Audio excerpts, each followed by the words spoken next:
एक आश्रम था। गांव से बच्चे शिक्षा पाने के लिए आश्रम में रहते थे। वहाँ के गुरु बहुत दयालु और विचारों के बहुत धनी थे। वे अपने सभी शिष्यों को शिक्षा के साथ साथ अच्छे उपदेश भी दिया करते थे, जिसे पाकर सभी छात्र आनंदित हो जाते थे। गर्मियों की छुट्टियां चल रही थी। सभी शिष्य छुट्टियों में अपने गांव गए हुए थे। उन दिनों ज़्यादातर लोग पैदल ही यात्रा किया करते थे। छुट्टियां खत्म होने के बाद एक शिष्य गांव से आश्रम लौट रहा था।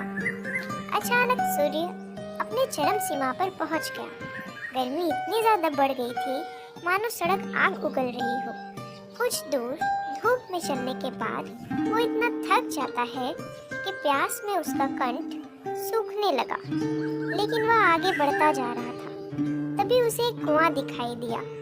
कुआं देखकर उसकी जान में जान आई और उसने कुएं से पानी निकाला और अपनी प्यास बुझाई। कुएं का पानी बहुत मीठा और ठंडा था। शिष्य ने सोचा, क्यों ना यहाँ का पानी गुरुजी के लिए भी ले चलूं। उन दिनों लोग मशक में पानी लेकर चलते थे। शिष्य ने अपनी मशक भरी और गुरु के आश्रम की ओर चल दिया। कुछ देर बाद वह आश्रम पहुंचा और गुरुजी को प्रणाम करके सारी बातें बताई। गुरुजी ने शिष्य के मशक से पानी लिया और पिया।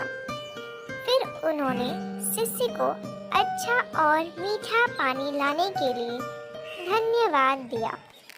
शिष्य बहुत खुश हुआ।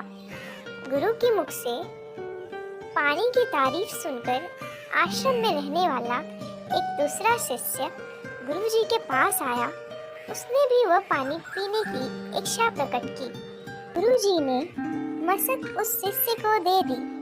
शिष्य ने जैसे ही पानी का घूंट भरा, तुरंत ही पानी का कुल्ला उसके मुख से निकल के बाहर आ गई। उसने कहा, गुरुजी, इस जल में तो कड़वापन है और ना ही ये जल शीतल है। आपने बेकार ही उसकी इतनी प्रशंसा कर दी। शिष्य की बात सुनकर गुरुजी बोले, बेटा, मिठास और शीतलता इस जल में नहीं है तो क्या हुआ, इसे लाने वाले के मन में तो है। जब उस शिष्य ने जल पिया होगा तो उसके मन में मेरे लिए कितना प्रेम उमड़ा होगा। यह बात महत्वपूर्ण है। गुरुजी थोड़ा रुके, फिर शिष्य को समझाते हुए बोले, तुम्हारी ही तरह मुझे भी मशक का जल अच्छा नहीं लगा, लेकिन मैं यह कहकर उसका मन दुखी नहीं करना चाहता था। हो सकता है जब उसने जल मशक में भरा होगा तब वह शीतल हो। यह भी हो सकता है कि मशक बहुत पुराना और साफ न होने के कारण यहाँ तक आते आते यह जल वैसा नहीं रहा। पर इससे लाने वाले के मन में जो प्रेम की भावना है वह तो कम नहीं होता ना। अंत में गुरु की यह प्रेमपूर्ण सीख शिष्य की समझ में आ गई।